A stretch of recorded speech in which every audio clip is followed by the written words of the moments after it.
सुधांशु त्रिवेदी, चर्चा की शुरुआत करते हैं आपसे। भारत की अर्थव्यवस्था मर चुकी है, भारत का लोकतंत्र समाप्त है और वोट की चोरी हुई है। इस नैरेटिव के बीच में मोदी कह रहे हैं सौगंध मुझे इस मिट्टी की, मैं ये देश नहीं झुकने दूंगा। कैसे कर पाएंगे? पहली बात मैं वोट के बारे में कहना चाहता हूं कि अभी 1 सितंबर तक जिसको आपत्ति देनी है वो अपने डॉक्यूमेंट जमा कर सकता है, मगर चुनाव आयोग को डॉक्यूमेंट नहीं दे रहे हैं। अभी जब समय समाप्त हो जाएगा उसके बाद आके हल्ला मचाएंगे।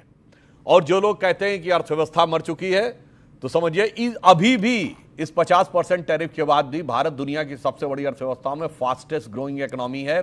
चौथे नंबर की हम अर्थव्यवस्था है, चौथे बड़े स्टॉक एक्सचेंज है, तीसरे बड़े ऑटोमोबाइल के मैन्युफैक्चरर हैं, तीसरे बड़े हम सिविल एविएशन के सेक्टर हैं, दूसरे बड़े मोबाइल हैंडसेट के मैन्युफैक्चरर हैं। और वो भारत जिसके बारे में इनके नेता कहते थे कि भारत वाले लोग कम समझदार हैं, टैक्स भी नहीं है, डिजिटल ट्रांजेक्शन कैसे कर पाएंगे। डिजिटल ट्रांजेक्शन में हम दुनिया के नंबर 1 देश हैं।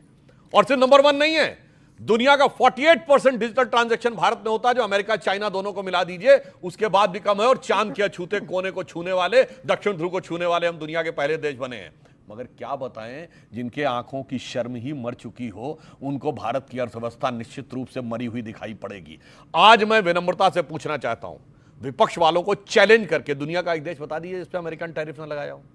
बताएं, जैसे होता है ना कौन बनेगा करोड़पति में, एक सवाल बताइए। दूसरा, दुनिया का एक जंग बता दीजिए जिसमें युद्ध विराम का दावा ट्रंप ने ना किया हो, चाहे वो कंबोडिया और थाईलैंड हो, चाहे वो ईरान और इजराइल हो, चाहे रशिया या यूक्रेन हो, या भारत या पाकिस्तान में हो। तो मेरे भाई, पूरी दुनिया में देखो क्या हो रहा है।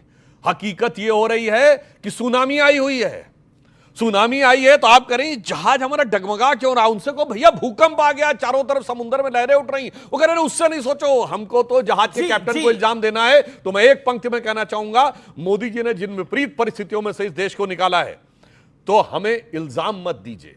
बहुत अफसोस होता है, मोदी जी की तरफ से विपक्ष के लिए कहना चाहूंगा, हमें इल्जाम मत दीजिए, बहुत अफसोस होता है। बड़ी तरकीब से कश्ती यहां तक लेके आए हैं, बदल देते हैं हम दरिया की लहरें अपनी हिम्मत से, आंधियों में भी अक्सर चिराग हमने जलाए।